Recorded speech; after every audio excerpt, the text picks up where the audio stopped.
రెడ్డి ఇవాళ petrol, gas, urea నిల్వలపై చర్చించనున్నారు.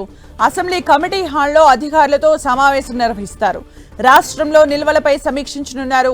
ఇంధన సరఫరాలో అంతరాయం లేకుండా ఉండేందుకు తీసుకోవాల్సిన చర్యలపై చర్చిస్తారు.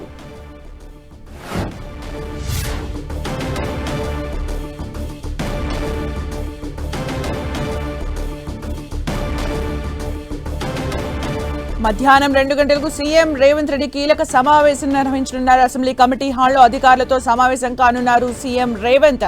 ప్రస్తుత పరిస్థితులకు సంబంధించి ఇంధన సరఫరాలో అంతరాయం లేకుండా తీసుకోవాల్సిన చర్యలపై చర్చించనున్నారు. అలాగే ఇప్పటి వరకున్న నిల్వలపై కూడా మాట్లాడే అవకాశం కనిపిస్తోంది. మధ్యాహ్నం 2 గంటలకు సీఎం రేవంత్ కీలక సమావేశం జరగనుంది.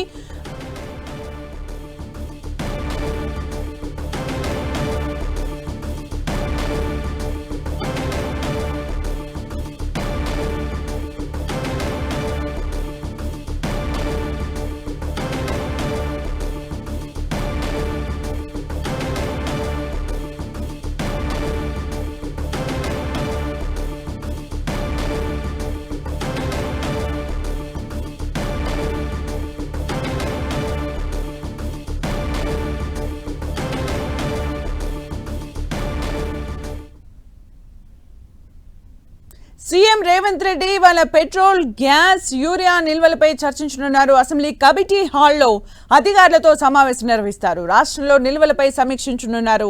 ఇంధన సరఫరాలో అంతరాయం లేకుండా ఉండేందుకు తీసుకోవాల్సిన చర్యలపై చర్చిస్తారు.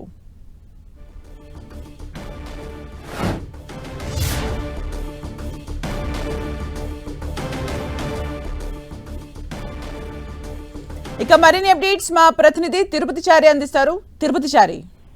సుమిత్ర, ఈరోజు అసెంబ్లీ కమిటీ హాల్లో సీఎం రేవంత్ రెడ్డి ఇంధన నిల్వలు, యూరియా, అదేవిధంగా గ్యాస్, పెట్రోల్, డీజిల్ సంబంధించిన సరఫరాలకు సంబంధించిన అంశాలపైన అధికారులతో మధ్యాహ్నం 2 గంటలకు సమీక్ష నిర్వహించబోతున్నారు. ఈ సమీక్షలో రాష్ట్రంలో ఇంధన నిల్వలు ఏ విధంగా ఉన్నాయి, అదేవిధంగా యూరియా నిల్వలు ఏ విధంగా ఉన్నాయి, సరఫరాకు సంబంధించిన అంశాలపైన విషయాలు అడిగి తెలుసుకున్నారు. అదేవిధంగా స్పష్టమైన ఆదేశాలు ఇచ్చే అవకాశం ఉన్నట్లుగా మనకు తెలుస్తుంది. అయితే మొత్తానికైతే ఇప్పుడు రాష్ట్రంలో ఇప్పటికే ఒకవైపు గ్యాస్ కొరతతో కొంత ఇబ్బందికర పరిస్థితులు ఏర్పడ్డాయి.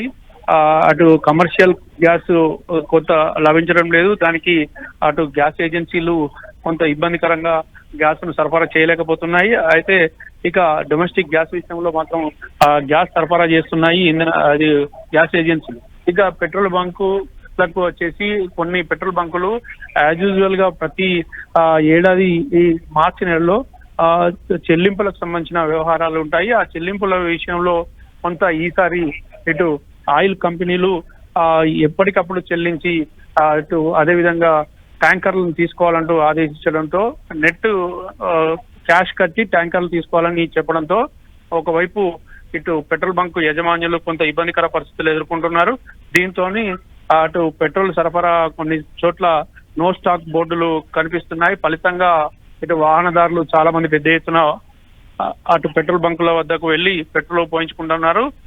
ఒకవైపు ఆయిల్ కంపెనీలకు, పెట్రోల్ బంకులకు మధ్య ఏదైతే ఆర్థిక సంబంధించిన అంశాల్లో ఒకవైపు ఆయిల్ కంపెనీలు నెట్ క్యాష్ చెల్లించే ఇటు ట్యాంకర్లను తీసుకెళ్లాలంటూ ఆదేశించడంతో కొంత ఇబ్బందికర పరిస్థితి ఏర్పడ్డది. అయితే పెట్రోల్, ఇటు గ్యాస్, అదేవిధంగా డీజిల్ నిల్వలకు ఎలాంటి ఇబ్బందులు లేవని చెప్పేసి కూడా ఒకవైపు రాష్ట్ర ప్రభుత్వం చెప్తుంది. గ్యాస్ సంస్థలు, అదేవిధంగా ఇంధన సంస్థలు కూడా, ఆయిల్ కంపెనీలు కూడా చెప్తున్నాయి. అయినప్పటికీ ఈ రాష్ట్రంలో చాలా చోట్ల పెట్రోల్, డీజిల్ కొరత ఏర్పడుతోంది. దీనికి తోడు పెట్రోల్ బంకులు నిర్వాహకులు కూడా కొన్ని చోట్ల కొరత సృష్టిస్తున్నారనే విమర్శలు కూడా ఉన్నాయి. మొత్తానికైతే ప్రజలు నిన్న మధ్యాహ్నం నుంచి ఈ రోజు ఉదయం వరకు కూడా పెట్రోల్ బంకుల వద్ద క్యూలు ఉన్నాయి. కొన్ని చోట్ల భారీ ఎత్తున పెట్రోల్ కోసం వాహనదారులు పెట్రోల్ బంకుల వద్దకు వచ్చారు. అదేవిధంగా ఇటు ఇందిరా పార్కు, అదేవిధంగా కూకట్పల్లి, మరొక వైపు ఖైరతాబాదు, బంజారాహిల్స్, జూబ్లీహిల్స్ లో కూడా 1-2 చోట్ల నో స్టాక్ బోర్డులు కనిపించాయి. ఈ పెట్రోల్ బంకులు మొత్తంగా మూసి పెట్టడంతో ఇటు వాహనదారులు ఇబ్బంది పడ్డారు. అదేవిధంగా ట్రాఫిక్ కూడా ఇబ్బంది తలెత్తింది. Sumitra, thank you Tirupati Chari for the updates.